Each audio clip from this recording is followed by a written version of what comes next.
noite, irmãos. Agora. Bom estar com vocês novamente aqui na presença de Deus. Podemos aprender da palavra, ouvir, ter o privilégio de cearmos ao Senhor, de participar da sua mesa. Irmãos, é uma alegria a gente cear ao Senhor, porque sabemos que isso aqui simboliza algo eterno. Em um momento certo estaremos com o Senhor ceando com Ele. Isso é um privilégio. Por isso que eu convido aos irmãos nessa noite a gente meditar um pouco na palavra dele. E eu convido aos irmãos a abrirem na Epístola de Tiago, na carta de Tiago, capítulo 1. Tiago, capítulo 1.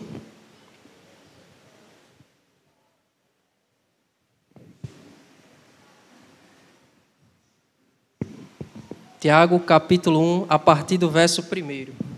Diz o seguinte: Tiago, servo de Deus e do Senhor Jesus Cristo, as 12 tribos que se encontram na dispersão, saudações. Meus irmãos, tende por motivo de toda alegria o passar de por várias provações, sabendo que a provação da vossa fé, uma vez confirmada, produz perseverança. Ora, a perseverança deve ter ação completa, para que sejais perfeitos e íntegros e em nada deficientes. Vamos orar? Senhor, muito obrigado pela Tua bendita palavra. Palavra essa que, ministrada ao nosso coração, produz arrependimento, vida, fé, alegria e contentamento no Espírito Santo. Nós queremos Te agradecer por isso.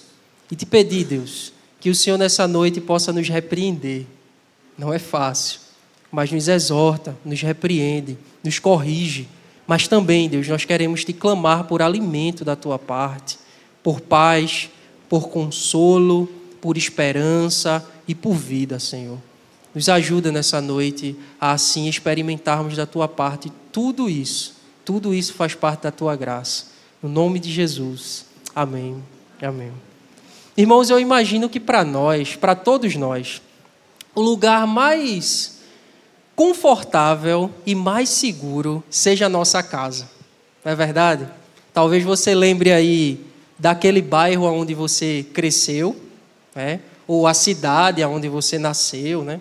Eu não sei se você mora lá ainda, mas se você não mora, talvez você lembre, né, desse período. E o lugar que você mais sempre vai se sentir seguro e confortável é a sua casa. Talvez aí os irmãos, né, de mais posse lembrem aí da Times Square, né, e falem: que saudade dos Estados Unidos, que saudade, né, da Torre Eiffel lá em Paris. Era tão bom viver ali. Talvez os irmãos, vocês pensem nisso. Talvez vocês sempre olhem para casa, né, diante do trabalho, de uma semana conturbada, diante da rotina, e deseje, anseie estar dentro da sua própria casa, sabendo que lá você vai encontrar conforto e segurança. Mas, irmãos, e se em algum momento nós enfrentarmos catástrofes terríveis? Se em algum momento nós enfrentarmos tragédias terríveis? Estamos em Pernambuco. Pernambuco é um dos lugares mais atingidos por enchentes. A gente sabe como é isso. Lá em casa mesmo, na verdade na casa dos meus pais, né? Por muitos anos nós enfrentamos muitas enchentes. Perdemos muita coisa. Muita coisa foi levada, perdemos muitos bens materiais. E aqui em Pernambuco há um enfrentamento muito forte em relação às chuvas. Você vê pessoas que perdem a casa porque desmorona. Você vê que pessoas que perdem bens materiais e assim vai. Mas tem pessoas que perdem pessoas. E aí é onde está o momento mais difícil. Os pais, quando perdem os seus filhos, soterrado pela barreira ou levado pelas enchentes. As esposas que perdem os seus maridos e os maridos que perdem as suas esposas. É sobre isso, basicamente, que Tiago ele também vai tratar na sua carta. O objetivo de Tiago nessa carta era encorajar os irmãos da diáspora. Ou seja, esses irmãos que ele chama aqui das 12 tribos que estão na dispersão, ou seja, espalhados pelo mundo. E por que ele encoraja os irmãos a fazerem isso? Porque os irmãos, eles tinham saído exatamente desse lugar de conforto e segurança que era a casa deles. Eles foram forçados a sair. E forçados por quê? Forçados por causa da perseguição. E por causa dessas perseguições, os irmãos que foram espalhados, Tiago ele escreve essa carta para que eles continuassem buscando sabedoria em Deus e continuassem perseverando em meio a essas provações. Essa carta aqui ela foi escrita por Tiago. É certo que na Bíblia a gente vai ver vários Tiagos que foram apresentados, mas esse Tiago aqui em especial é o irmão de Jesus, é o irmão do Senhor. Ela também é caracterizada aqui, como uma epístola geral. O que seria uma epístola geral? O que seria uma carta geral? Basicamente, vou trazer um exemplo aqui. Vamos dizer que os Correios, eles trouxessem uma carta para essa igreja. Trouxessem uma carta para a Igreja Presbiteriana de Fragoso. Eu acho que não é um bom exemplo, porque os Correios é muito devagar, né? Tem muito problema dos Correios, mas vamos trazer esse exemplo. Os Correios viessem até essa igreja, trouxessem a carta à Presbiteriana de Fragoso. Aqui essa carta seria trazida em público, seria lida aos irmãos, e depois que fosse lida aos irmãos, ela seria enviada para que outras igrejas na circunvizinhança pudessem também ler e ver o que Tiago ou qualquer outro apóstolo estivesse escrevendo, uma carta, uma epístola geral. Essa carta também, ela foi escrita no princípio da igreja, ou seja, é um dos primeiros documentos do Novo Testamento. E assim também eu queria deixar aqui como desafio para os irmãos, que vocês lessem toda a carta de Tiago durante essa semana. É uma carta muito pequenininha, é simples de ler. Simples não, né? Mas é uma carta que é acessível e assim, é uma carta muito pequena que dá para você ler várias e várias vezes, e assim entender o que Tiago tem a falar à igreja. E Tiago ele vai chamar as igrejas aqui de sinagogas. E assim a gente já identifica que é uma carta logo no início da igreja, porque era para um público relativamente judeu. Por isso ele vai chamar as igrejas aqui, a princípio, de sinagogas. Uma curiosidade para os irmãos é que a carta de Tiago ela é considerada um livro de sabedoria do Novo Testamento. Assim como Provérbios, Eclesiastes, que a gente tem, o livro de Jó também, é considerado um livro de sabedoria do Antigo Testamento. Nós temos Tiago no Novo Testamento. Mas vamos lá. Vamos acompanhar o primeiro verso, o que Tiago tem a escrever logo nesse princípio aí, em sua saudação. Vamos ler todos juntos? 3, 2, 1. Tiago.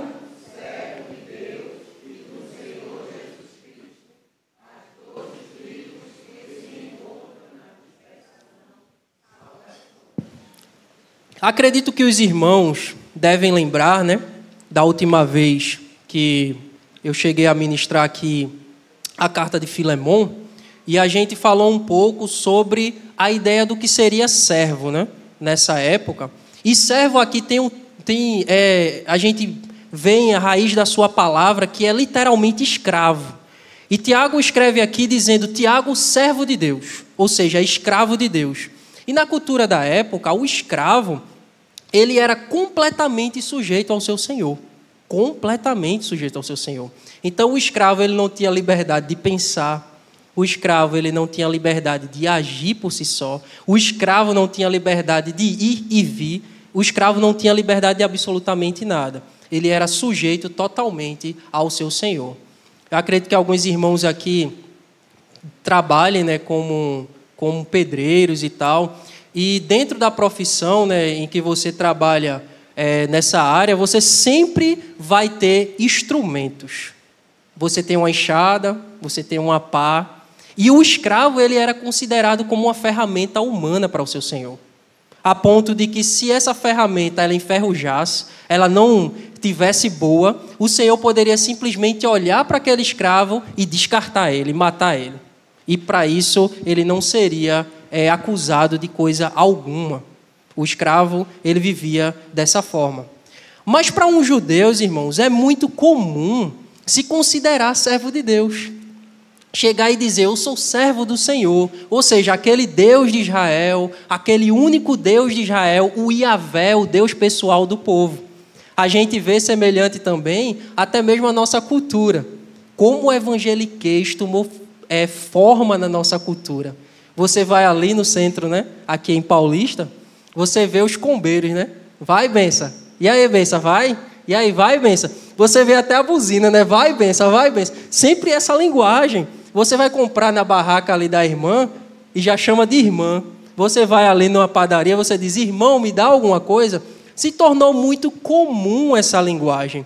E é muito comum também que pessoas batam no peito e digam, eu sou servo de Deus. Talvez você tenha aí algum parente ou algum amigo que vive uma vida totalmente torta, distorcida, ao contrário da palavra, e bate no peito e diz, eu sou servo do Deus Altíssimo, eu mereço Deus. Eu já ouvi isso, por incrível que pareça. Eu mereço Deus. Pessoas que vivem dessa forma. Mas Tiago aqui eleva o nível ainda mais. E aqui, irmãos, nós temos uma das maiores declarações de fé do Novo Testamento. Quando Tiago diz, Tiago, servo de Deus e do Senhor Jesus Cristo. E por que seria uma das maiores declarações de fé? Porque Tiago antes era incrédulo. João ele vai relatar no capítulo 7, no verso 5, que nem os da sua própria casa acreditavam em Jesus. Tiago era um desses. Tiago não acreditava no seu próprio irmão. Tiago olhava para Jesus e via um Jesus cercado de multidões, cercado de pessoas, e ele vivia à margem do seu irmão. Ele não acreditava nas palavras do seu irmão. Ele não seguia o seu irmão. E ali, Paulo vai dizer que na ressurreição de Cristo, no capítulo 15 de 1 Coríntios e o verso 7, Paulo ele vai relatar que Cristo, quando ressuscitou, ele foi visto por 500 irmãos, por Pedro, e incluindo Tiago, irmão do Senhor. Ali sim é onde Tiago se converte ao Senhor Jesus Cristo e Tiago reconhece Jesus como Cristo. É a partir desse momento que Tiago ele reconhece o Senhor. E aqui, irmãos, nós temos uma das maiores declarações de fé do Novo Testamento. Porque Tiago está dizendo para nós, sim, ele é o meu irmão, mas também sim, ele é o meu Senhor e sim, ele é o próprio Cristo. Por muito tempo, irmãos, por muito tempo, nós servimos a um Senhor. Nós éramos escravizados a um Senhor. E esse Senhor era carrasco.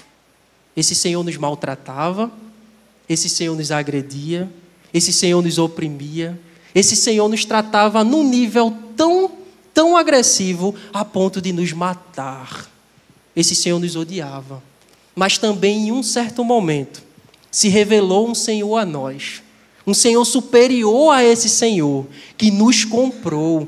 E a paga dessa compra foi o seu próprio sangue, irmãos. O seu próprio sangue. E hoje nós somos escravos, mas nós somos livres.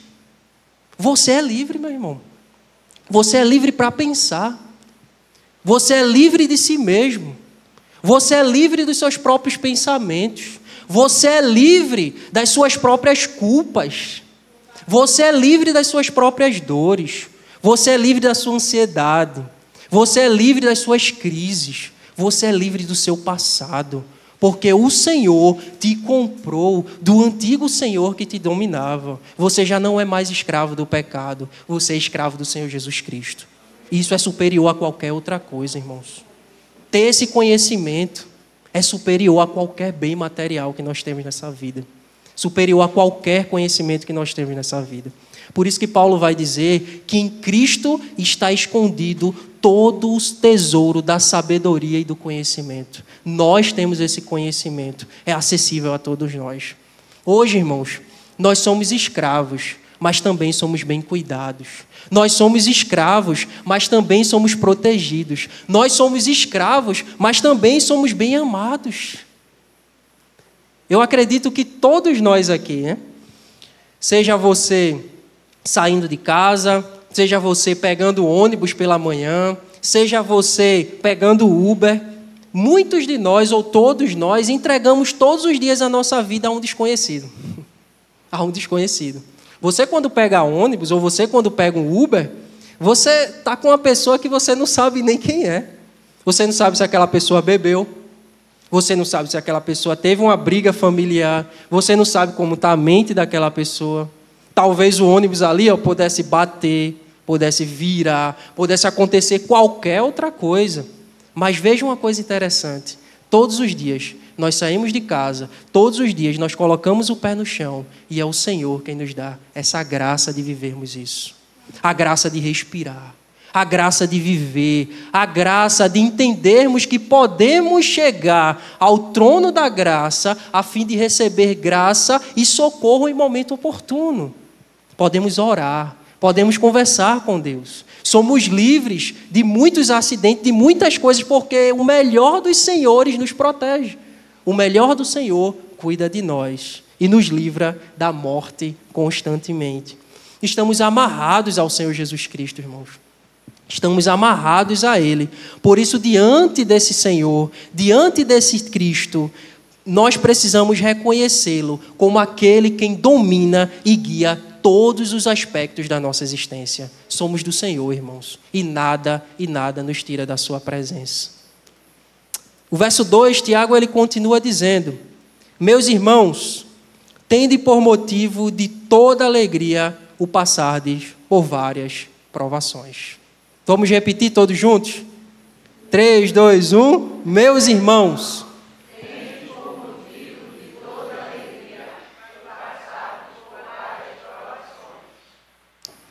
A primeira vez que eu li esse verso, foi um dos versos que mais me confrontou nessa carta. Porque eu fiquei pensando, por que Tiago falou isso? Qual é o sentido de Tiago falar isso aqui? Ele diz que os irmãos estivessem alegres por passar por não uma ou duas, mas várias provações. Como é que a gente pode ter alegria? Como é que a gente pode ser feliz diante de um sofrimento, diante de perseguições, diante de tudo isso? Mas é aí, irmãos, onde a gente pode se fazer uma pergunta. O que é a alegria? O que é a felicidade? O que seria isso? Pastor Jonas Madureira, pastor batista, certa vez ele trouxe um exemplo bem interessante. Ele disse que estava na faculdade de Direito e ali o professor, ele não acreditava em Deus, ele era esses ditos ateus aí da vida, e o professor gostava muito de confrontar os alunos. E o que é que ele fez? Ele disse assim: olha, eu não acredito nesse negócio de felicidade plena, eu não acredito. E aí Jonas, no ímpeto, da juventude, do nada, ele disse que simplesmente levantou a mão. Aí o professor foi de: diga lá, Jonas. Aí Jonas disse: professor, eu discordo do Senhor. Por quê? Porque eu sou uma pessoa plenamente feliz. Aí o professor olhou para ele e disse: tá certo, então diga a sua tese. Ele disse que gelou e ficou sem saber o que falar. E foi bem na hora que a sirene tocou e os alunos foram embora. Se tem algum professor aqui sabe, como é que é. Se a sirene tocar, os alunos estão nem aí, vão simplesmente embora. E foi todo mundo embora. Aí Jonas, ufa, estou livre, né? Quando ele pega a mochila e vai embora, o professor toca nele e diz: ei, rapaz, você vai para onde? Eu quero saber que história é essa de felicidade plena. E aí ele chama Jonas para tomar um café, vai lá, e ao chegar no lugar, eles se sentam. E Jonas disse que simplesmente veio um conhecimento na mente dele, da parte de Deus, que ele não sabia explicar. E ele chegou para o professor e disse assim: professor, sabe qual é a diferença entre mim e o Senhor? É que o Senhor é uma pessoa plenamente triste, com momentos de felicidades. São só momentos, são só momentos, são só momentos. E eu, professor, sou uma pessoa plenamente feliz, com momentos de tristeza. São só momentos, são só momentos, são só momentos. A verdade, irmãos, e o nosso grande problema é que a gente tem um grande problema em acreditar, pensar que a felicidade está em coisas visíveis, está em coisas palpáveis, está em coisas em que a gente pode contemplar, está aqui na nossa frente. Sabe quando você dedica toda a sua vida para ter as conquistas? Quem sabe aquele carro do ano. E você dedica toda a sua força, todo o seu empenho, toda a sua dedicação para conseguir o carro do ano. Não, aqui está a minha felicidade plena. Aqui eu vou encontrar o ápice da minha felicidade. Quem sabe seja a casa própria. A casa própria, o desejo de sair do aluguel, de viver a casa própria, e você dedica toda a sua vida, toda a sua força. Não, aqui vai ser a felicidade plena. Mas se a gente for mais um pouquinho, e se for a família perfeita? O desejo de casar, o desejo de ter a esposa perfeita, os filhos perfeitos, o lar comum, aquela vida maravilhosa, e você dedica tudo aquilo e diz, não, esse aqui vai ser o auge, isso aqui é o símbolo da minha felicidade. Mas e se for o trabalho? Aquele trabalho dos sonhos, aquele concurso que você estuda tanto para passar. Não, eu vou estudar, e quando eu conseguir a minha estabilidade financeira, aí sim eu vou ser feliz, eu vou ser a pessoa mais feliz do mundo. Mas, irmãos, e se tudo isso se fragmentar? E se tudo isso se tornar areia sobre as nossas mãos e voar e foi embora? E se a conquista nunca chegar? E se o carro do ano nunca for alcançado? E se a casa nunca chegar e viver a vida toda de aluguel? A família perfeita. Houve um divórcio. A esposa abandonou o lar. O marido era mau, batia na esposa, oprimia. Os filhos, rebelde. Odiava o pai, odiava a mãe, drogado, vendia tudo dentro de casa, destruía tudo. E aí? E o trabalho? Rapaz, eu não tenho capacidade suficiente, só vivo em crise porque nunca consegui uma estabilidade financeira, nem mesmo passar no concurso. E aí? A verdade é que a felicidade, ela é uma dádiva de Deus. A felicidade, ela é dada exclusivamente por Deus e ela é interna, ela é pessoal. Por isso que aqui Tiago entendia muito bem. E ele dizia, irmãos, tendes alegria por passar por várias provações. Porque os irmãos tinham isso na mente e no coração. Mesmo que eles não tivessem absolutamente nada, eles tinham o Senhor. Essa é a verdadeira felicidade, encontrada em Cristo. Por isso que Paulo, com todo o coração, com toda a convicção, declara que os sofrimentos do tempo presente não podem ser comparados com a glória que há de ser revelada em nós. E é isso que o Senhor nos convida nessa noite também. Ele nos convida a mudarmos a nossa perspectiva nele. Ele nos convida a mudarmos o nosso pensamento nele. Porque quando mudamos a nossa mente no Senhor, isso vai definir como nós enfrentaremos as provações daqui para frente, durante toda a nossa vida. É muito fácil falar isso. É muito fácil falar sobre isso. Difícil é passar sobre isso. Por isso a gente precisa conhecer mais o Senhor. Porque é conhecendo ao Senhor que o Senhor nos dará força. E com o entendimento da sua graça, nós conseguiremos passar por essas provações. Nossos irmãos passaram por isso. Nós também conseguiremos passar por isso. E sofremos muito menos do que nossos irmãos. E louvado seja por termos o Senhor Jesus Cristo. E Tiago continua dizendo, na partir do verso 3, sabendo que as provações da vossa fé, uma vez confirmada, produz perseverança. Ora, a perseverança deve ter ação completa, para que sejais perfeitos, íntegros e em nada deficientes. E não somente isso, irmãos, mas também nos gloriamos nas próprias tribulações, sabendo que a tribulação produz perseverança, e a perseverança, experiência, e a experiência, esperança. Ora, a esperança não confunde, porque o amor de Deus é derramado em nosso coração pelo Espírito Santo que nos foi outorgado, pelo Espírito Santo que nos foi dado. Romanos 5, de 3 a 5. Infelizmente, irmãos, nós temos um grande problema. E um desses grandes problemas é a facilidade em desistir. Quando a coisa aperta, quando a coisa fica difícil, quando o caldo engrossa mesmo, a gente tem uma grande facilidade em desistir. A gente quer ir embora, a gente quer acabar com tudo, a gente quer partir e deixar tudo para lá. E nesses momentos em que você diz, eu desisto, sabe aquela situação difícil de resolver? Que você não consegue resolver de maneira nenhuma? que você não tem saída, absolutamente nenhuma saída, e que você olha que já tentou de várias maneiras e não consegue resolver. É nesses momentos que o teu coração diz: desista, acabe contigo, com tudo, tire a sua própria vida, acabe com tudo, desista de tudo isso. São nesses momentos, sabe, que até mesmo pecados, em que você olha e diz: esse pecado faz tempo que eu luto contra ele. Pecado difícil demais. Não estou conseguindo sair dessa situação. Eu quero desistir. E aí vem na tua mente e no teu coração: abandona Deus. Para com isso, esse negócio de igreja. Não existe isso não. Tu não é filho de Deus, não. Abandona esse negócio. E o medo, irmãos? O medo de dar passos. Lembra? Você deve lembrar.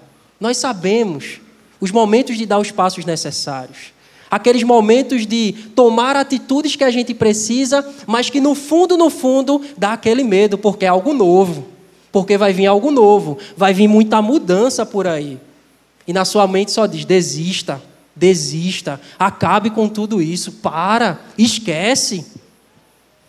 São nesses barulhos internos, irmãos, da nossa mente e do nosso coração. São nesses barulhos, nesse mutu aí, nesse vendaval, em que o Senhor sussurra em seu ouvido, dizendo: persevere, eu estou com você todos os dias. E o sussurro de Deus é incrível, porque o sussurro de Deus, ele é maior do que o grito de desespero da nossa alma. Deus é maravilhoso e o Senhor, ele cuida de nós. E é esse mesmo Senhor que continua trabalhando no teu coração diariamente. E é esse mesmo Senhor que continua te ajudando a lidar com as próprias imperfeições. E é esse mesmo Senhor que continua trabalhando no teu coração para abandonar as paixões, os pecados que muitas vezes tentam te afastar dele mesmo. Porque eu tenho certeza que aquele que começou a boa obra em vocês irá completá-la até o dia em que Cristo Jesus voltar. Filipenses 1:6. A ação de Deus, ela é completa em nós, para que sejamos perfeitos, íntegros e em nada deficientes.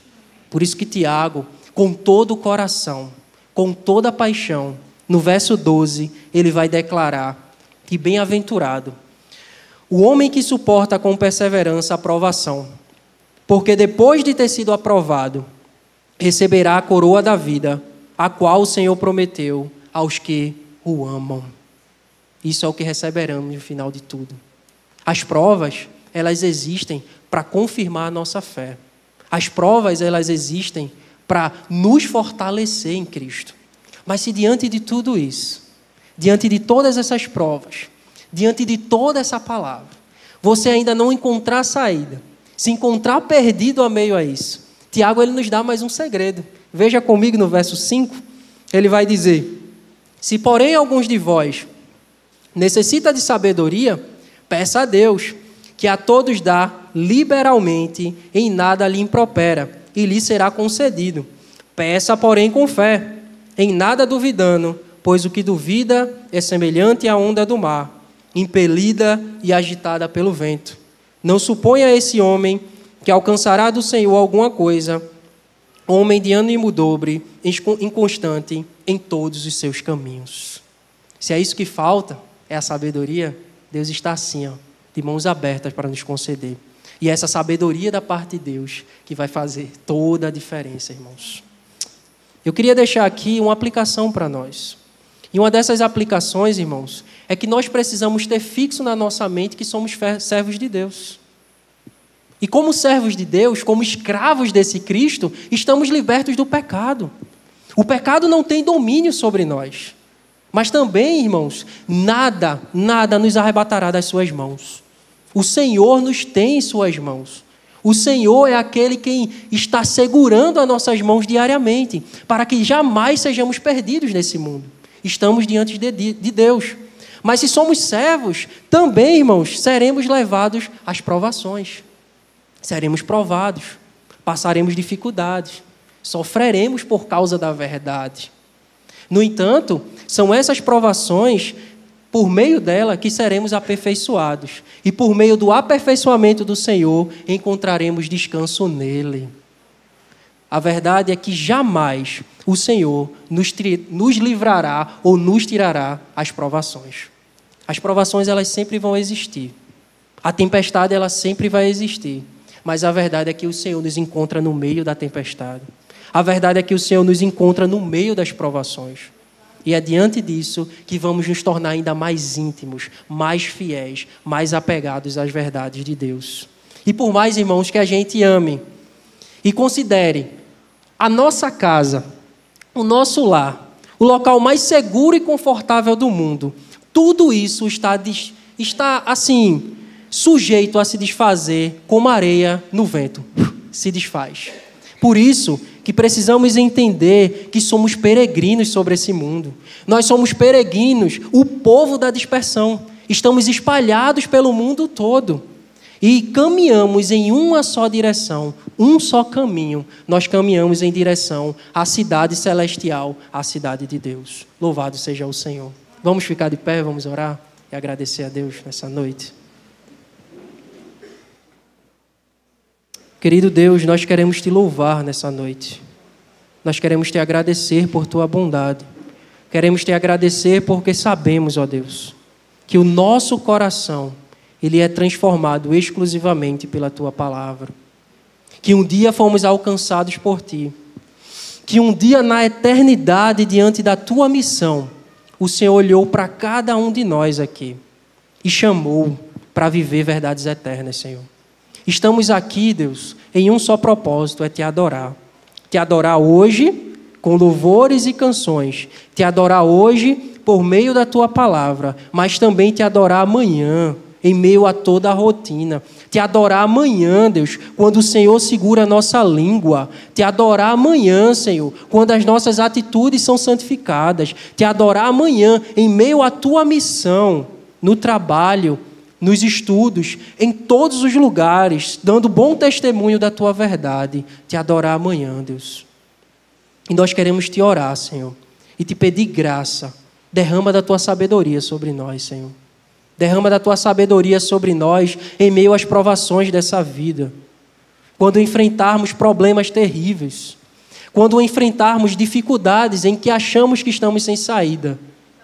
Mas que nunca, Deus, o foco seja nós mesmos. Que nunca o foco seja o ser humano, mas que sempre seja o bom testemunho de entender que o Senhor é o que é unicamente glorificado. Obrigado, Senhor. Obrigado por essa noite. Obrigado por entender isso juntamente com os meus irmãos. Mas fixa isso em nossa mente e no nosso coração para que jamais nos esqueçamos da tua palavra. Jamais nos desviemos dessa verdade. E muito obrigado, Senhor. No nome de Jesus. Amém e amém. Deus abençoe, irmãos.